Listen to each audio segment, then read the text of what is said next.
নমস্কার বন্ধুরা, আশা করি সবাই ভালো আছেন। ভগবান গৌতম বুদ্ধের একটি খুব সুন্দর বই রয়েছে, তার নাম ধম্মপদ।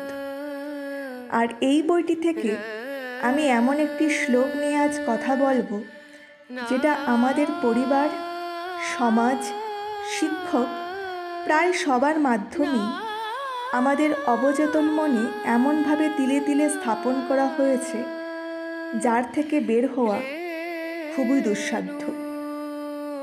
আমরা প্রতিটি দিন এই একটি ধারণা বহন করার জন্য জীবনের প্রতিটি পদক্ষেপে যুদ্ধ করে যাচ্ছি। সোজা ভাষায় এই মহান মূলনীতিটি হল, লোকে কি বলবে। ভগবান বুদ্ধ বলেছেন, এই বুঝি মোর ঘটে পরাজয়, এই বুঝি কেউ হাসে, এই বুঝি কেহ আক্রোশ ভরে আমারে বোধিতে আসে। যে থাকে এরূপ চিন্তামগ্ন, অন্তরে সদা ভয়, সংসারে তার শত্রুতা কভু উপশম নাহি হয়।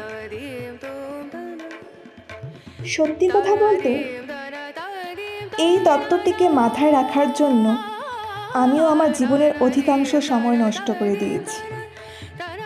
আর আমার মনে হয় আপনাদের মধ্যেও অনেকেই এটা করছেন। অনেকে এটাও ভেবে থাকেন, লোকে আপনাকে নিয়ে কি ভাবছে, ওটা নিয়ে যদি আপনি না ভাবেন, তাহলে আপনি হয়তো বা মহাপাপ করে বেড়াচ্ছেন। তো আজকে আমাদের ভাবতে হবে যে কোনটা মহাপাপ, লোকের কথা না শোনা নাকি ভগবানের কথা না শোনা। কারণ উনি আমাদের এটাই বলেছেন যে জয় পরাজয়ের ভয় না করে নিজের কাজ করে যাওয়া। উনি বলেছেন, কে আমাদের পরাজয় দেখে হাসবে, এসব নিয়ে ভয় পাওয়া অথবা চিন্তামগ্ন থাকলে জীবনের শত্রুর পরিমাণ আরও বেড়ে যাবে। তাই নিজের কাজে সম্পূর্ণভাবে মনোসংযোগ করাই হলো শ্রেয়। তাই উনি বলেছিলেন, এই বুঝি মোর ঘটে পরাজয়, এই বুঝি কেউ হাসে, এই বুঝি কেউ আক্রোশ ভরে আমারে বুঝিতে আসে। যে নহে এরূপ চিন্তামগ্ন, নহে শঙ্কিত ভীত, সংসার মাঝে শত্রুতা তার সদা রহে প্রশমিত। ধন্যবাদ বন্ধুরা, দেখা হচ্ছে পরবর্তী ভিডিওতে।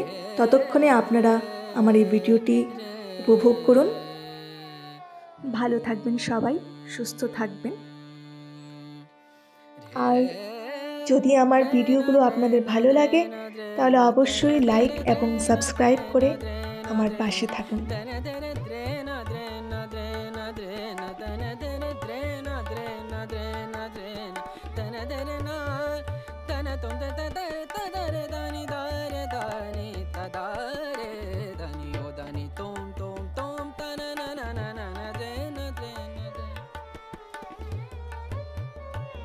ah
Yeah.